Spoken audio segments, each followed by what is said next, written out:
RP Singh ji, बार बार आप लोगों पर यह आरोप लगता है कि जब भी मुद्दों से भटकाना होता है, कानून का डर, पुलिस का डर, सीबीआई का डर, ईडी का डर, आप लोग डर दिखाना शुरू कर देते हैं, जांच एजेंसियों को ले आते हैं ताकि मुद्दों पर बात ही ना हो पाए, ताकि अडानी के मामलों पे बात ही ना हो पाए।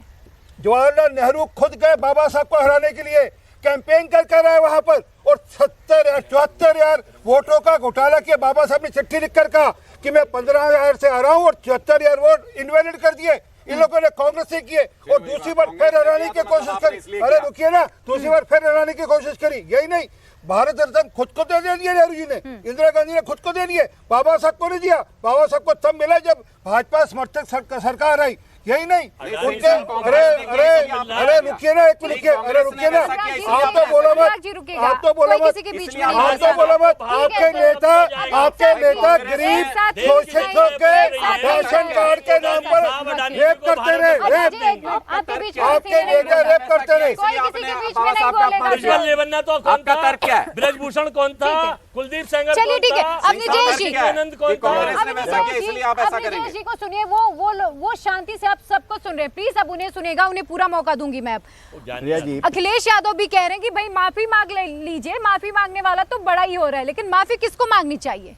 प्रिया जी, ये जितनी बात कही इन्होंने कि बाबा साहब ने ये किया, बाबा साहब ने ये किया, बाबा साहब ने पिछड़ों को अधिकार दिए, महिलाओं को अधिकार दिए, रिजर्व बैंक जैसी कल्पना की, कश्मीर यूसीसी के बारे में बहुत थे। तो मैं एक बात जानना चाहता हूँ कि जवाहरलाल नेहरू, इंदिरा गांधी, राजीव गांधी से पहले उनको भारत रत्न क्यों नहीं दिया आपने?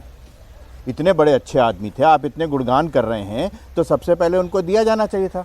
और दूसरी बात ये कि जब मुंबई से जब इलेक्शन लड़ रहे थे, बॉम्बे था तब वो, तो वहाँ पर जिसने और जिस तरीके से हराया, वो तो अपने आप में एक क्वेश्चन मार्क है। स्वयं बाबा साहब अम्बेडकर ने जो लिखा है, उसको पद्म भूषण दिया गया। बाबा साहब को भारत रत्न नहीं मिला, बाबा साहब को कोई पद्म अवार्ड नहीं मिला, लेकिन जिसने हराया था कांग्रेस सरकार ने, उसको पद्म भूषण दिया। ये सम्मान कर रहे थे। एक मैं बीच में नहीं बोलता, मैं बीच में नहीं बोलता ना, आपके मैं आपके बीच में नहीं बोलता, नहीं, गंदी आदत है आपकी। बात ये है